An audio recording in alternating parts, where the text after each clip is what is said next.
You have data everywhere, but is it working together? Meet Curator, the automotive industry's first unified intelligence engine. Curator unifies data from all corners of your dealership to transform marketing, sales, and customer interactions. See it today at gibagoo.com. Welcome to Daily Drive for Thursday, August 28th, 2025. I'm Kellen Walker in Las Vegas. Today on the show, Mercedes-Benz wants the U.S. and Europe to lower auto tariffs. Pennsylvania dealership group settles with the state for $130,000 after being accused of deceptive sales and credit practices. Employees at a Ford plant in Kentucky vote to join the UAW, but contested ballots could change the result. Plus, AAA recently tested several driver assistance functions in traffic jam conditions. Director of Automotive Research, Brannon, talks about all the problems they encountered. The systems that allowed you to take your hands off the wheel but maintain eye contact with the road performed about 3 times better than the systems that you had to keep your hands on the wheel. Let's run through all the news you need to know to keep up in the auto industry. Mercedes-Benz wants the U.S. and Europe to strike a deal. Group Chief Technology Officer Marcus Schaefer told Bloomberg that the 27.5% tariff on European vehicles is having a serious impact. The automaker's global sales fell 9% in the second quarter. Deliveries to the U.S. dropped 12%, and tariffs were a key factor. Mercedes is also sorting out other impacts of the tariff situation. China has been withholding exports of rare earth minerals. Schaefer said Mercedes is sourcing its rare earth materials from alternative suppliers. He warned that the company cannot guarantee that rare earths sourcing forever. A Pennsylvania dealership group has paid the state's attorney general $130,000 to settle accusations of deceptive sales and credit practices. The attorney general said dealerships owned by the Rosado Group inflated vehicle prices to sell more cars. The state also said dealerships manipulated credit applications. The settlement was announced earlier this month. It is not an admission of wrongdoing. Bill Rosado is president of the Rosado Group. He told Automotive News in an email that the group agreed to settle to avoid wasted time and money on a court battle. A chunk of the settlement will go to impacted customers. The Rosado Group will hire a compliance officer within 90 days. A Ford joint venture battery plant in Kentucky voted to unionize, but contested ballots could change the results. The United Auto Workers said that 41 ballots were cast by employees not eligible to join the UAW. Now the National Labor Relations Board will determine whether to count the contested ballots. The battery factory is jointly owned by Ford and the South Korean company SK On. Automakers and other industry companies have opened manufacturing facilities in the American South, making the region a key battleground for the union. And those are today's headlines. You can find more details on all those stories at autonews.com. Joining me now to talk about how the auto industry is working to improve voice assistance is our own Molly Boygan, who covers tech and innovation for us at Automotive News. Molly, welcome back to Daily Drive. Thanks for having me, Kel. All right, friends. So you wrote a piece this week on why in-vehicle voice assistants are so bad. What complaints are consumers having with voice assistant software? And is this more of a generational tech issue? So the issues that are plaguing in-vehicle voice assistants are the same ones that are plaguing voice assistants even outside of the vehicle. You have vehicle voice assistants that are not responsive. You use the wake word or you ask a question or you give a command and the system doesn't respond. You have systems that respond when you're not trying to ask them to do anything. In some older vehicles, you have very rigid commands. You have to say, call Kel in a very particular way with very intonation. And in general, the technology just hasn't really kept up with the more advanced software offerings, through the vehicle system. Interesting. And what are companies doing to help solve these problems? So it's a very interesting solution. You used to have a set of rigid, specific commands on board the vehicle that this is where this kind of call Kel, take me home sort of slate of commands comes from. Then you have Gen AI enter the picture, and companies are able to have you, as the driver, give more advanced, more complicated commands, saying something like, it's too cold in here, and having the system adjust the climate in the vehicle. But that requires AI, which is run in the cloud. So that requires the vehicle to have connection to the cloud, to be able to process all of the feedback. It's just a very data intensive process. So you get pretty intense lag, and sometimes the driver is left sort of confused. So the way that companies are addressing this, and this is coming to us in like sort of the next generation of vehicle infotainment, is by running smaller large language models. They're called small or tiny large language models on board the vehicle, what the industry calls at the edge, so that you have, for the most used functions, stuff like navigation or making calls or playing music, you can access, use more flexible commands by accessing this onboard model. And then if you feel like you want to look something up, how many grains of sand are there on the planet Earth, that's something that the vehicle voice assistant would be tapping the cloud for. So it's an interesting solution that they've come up with, and I guess we'll just see how well it works. Interesting stuff, Molly. Thank you so much for joining me. Thanks for having me, Cal. You can find all of our coverage of voice assistants at autonews.com. Coming up, AAA's Greg Brannon talks about how driver assistance systems do in bumper-to-bumper traffic, and why the answer is not great. That's next on Daily Drive. Daily Drive listeners like you have access to the lowest price for Automotive News Congress 2025 on September 11th. The event is where the industry's biggest players tackle its toughest challenges. Congress attendees don't just follow the industry, they lead it. This year's featured speakers include Hyundai Motor Group Executive Chair Yu-Sung Chung, Asbury Automotive CEO David Holt, and General Motors CEO Mary Barra. We are investing in America. We're creating jobs. That's creating IP in this country. And I think, the United States needs to lead in key technologies. Join us to gain the insights and connections needed to steer your business through massive change. To get the lowest price for the event, go to autonews.com/events, select Auto News Congress, and type in the discount code DAILYDRIVE. That's one word, all caps, Daily Drive. And we'll see you on September 11th in Detroit. Your dealership has no shortage of customer information. But when that data is conflicting, messy, and spread across a multitude of platforms, it's impossible to activate properly. As the automotive industry's first unified intelligence engine, Curator enriches and unifies your customer data across platforms, like your CRM, your DMS, your website, and even your marketing efforts. It then injects that information back into your most vital systems to provide a single view of each customer and equip your sales team with the information they need to close a deal. When one of the largest volume Subaru dealers in the country wanted to tap into its data goldmine, they turned to Curator. In just 4 months, Huberger Subaru experienced a 55% higher closing ratio and a return of 15 times their investment. Want to see it for yourself? Check out the case study at goobagoo.com/curator. That's GUBAGOO.com/curator. Welcome back to Daily Drive. I'm Kellen Walker. Ask most customers if they'd like a car that could drive for them in traffic jams, and most will say that's a no-brainer.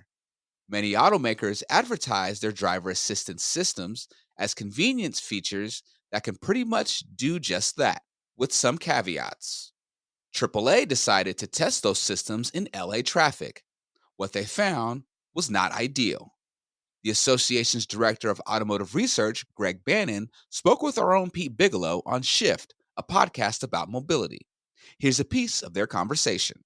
You and your research team released your latest evaluation in a long lineage of analysis in the driver assist front about one aspect of how these systems really work in the real world. So it's pretty eye-opening, I think. Tell us what you've been up to, what you set out to learn here.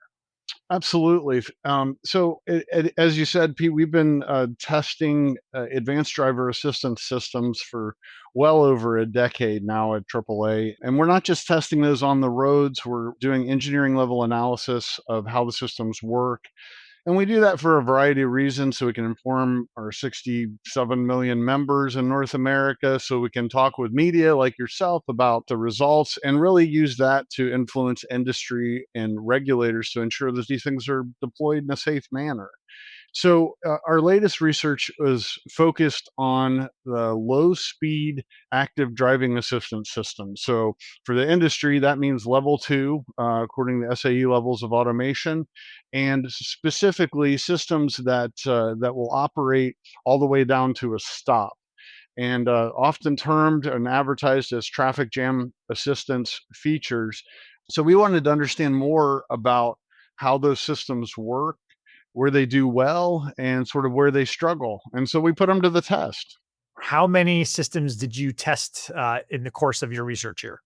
Well, we did a full research on 5 different vehicles over the course of a week. We initially had 6, but there were some software problems with the 6th vehicle, so we ended up testing 5 vehicles over the course of a week in LA traffic, and that amounted to about a little shy of 1,800 miles and over 80 hours in traffic, which I wouldn't recommend unless you're doing something like this. Not terribly. Traffic. I can't. I mean, who wouldn't want to do that? Sure, right? It sounds great. In fact, there's all these tools available to people in Los Angeles to understand traffic. It's much like New York City. Whenever you ask somebody how to go somewhere, it becomes like this debate about what is the best way and the shortest route. And it has nothing to do with mileage. It has everything to do with, hours. And that's the challenge here. But it presents a unique opportunity because we were using those tools to find the traffic and ensure that we had spent the maximum amount of time gathering data in that traffic. And we're not alone there. The automakers also test their systems in the same environment. And so, yeah, it brought about some unique opportunities and some long days. But we're glad it's behind us, and we moved on to the data analysis phase, which was maybe more fun than the traffic itself. I bet. And before we kind of dig into the results, I kind of want to like further tee this up, like joking about LA traffic aside, that is like this real world ideal use case for these systems that are designed or aspire to, perhaps is the better way to phrase it, aspire to solve a very real pain point. I hate sitting in traffic. I hate the stop and go. The promise here, right, is what? Yeah, the promise is making that easier. And in fact, in the case of systems that allow you to take your hands off the wheel entirely, it could feel like the car is driving the traffic jam for you. And I think we would all sign up for that. I have never met the person that has said that my most enjoyable driving experience is when I'm in bumper to bumper traffic with people cutting in and cars going everywhere. It's not an enjoyable experience of driving. And for some time I have felt, and we at AAA have felt, that the traffic jam assistance type features are something that consumers would be the most willing to pay for to try to alleviate some of that pain point. And so I think the automakers understand that as well and are doing what they can to sort of catch up to that demand. All right. So all that as a prelude to what did you find when you and your team looked at these assistant systems, Greg?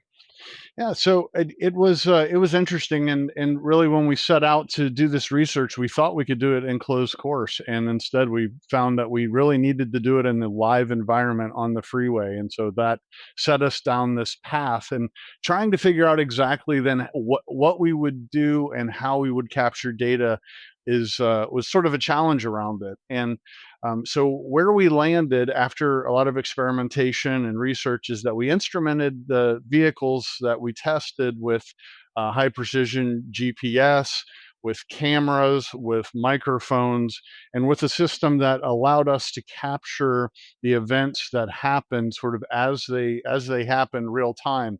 And so for the duration of that testing, we had video rolling and all of those systems active. And then whenever something happened that we thought of note, we would mark that in the system.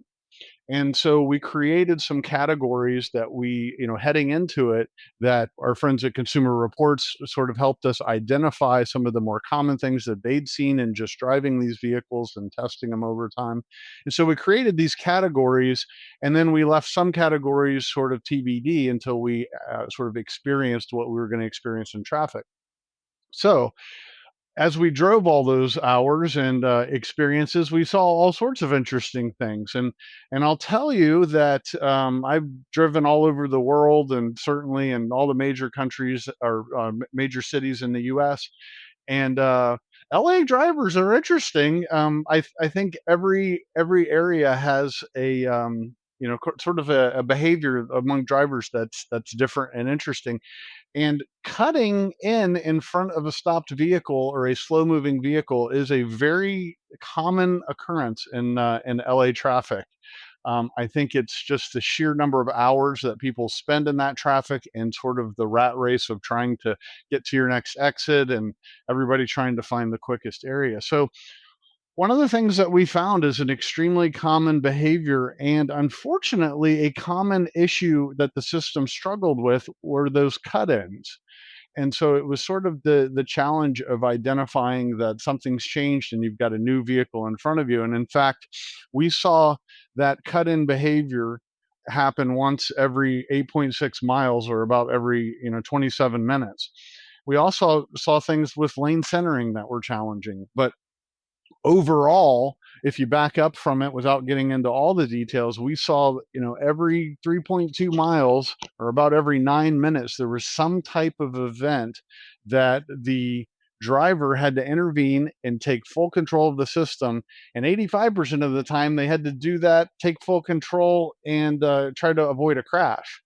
And so these systems hold some promise to relieve that stress of driving, but quite honestly, right now, if you're using the system properly, it might be causing more stress because you're waiting all the time to have to intervene. Was there a difference in how the hands-on systems performed versus how the hands-off systems performed? Yeah, there was, and a significant difference. And we expected some difference, but not maybe as significant as we saw. So the hands-on system, just to clarify for the listeners, the hands-on systems are the ones that require the drivers to keep their hands on the steering wheel, and they may use a combination of driver monitoring cameras and steering wheel torque to ensure that the driver is engaged. For the hands-off system, these are your Ford Blue Cruise and your Super Cruise type systems that allow you to take your hands off the wheel entirely. They're relying on cameras in the cockpit to make sure that your eyes are on the road. And so what we saw is the difference between those two systems was pretty significant in terms of the performance. The systems that allowed you to take your hands off the wheel but maintain eye contact with the road performed about 3 times better than the systems that you had to keep your hands on the wheel. AAA Director of Automotive Research Greg Brannon spoke with our own Pete Bigelow.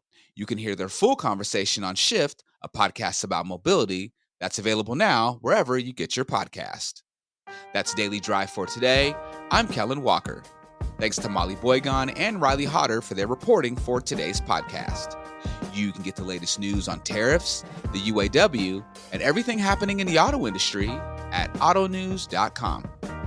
Come back tomorrow for a conversation with retail F&I reporters John Hutter and Paige Hodder. Where the bottleneck, as far as I tell anyway from my reporting, seems to be with the state DMVs. We'd love to hear from you. Let us know what you think of the show and the topics we covered today. Send us an email at dailydrive@autonews.com or leave us a voicemail at 313-444-2774. And if you enjoy the podcast, remember to like, leave a review, and subscribe so you never miss an episode.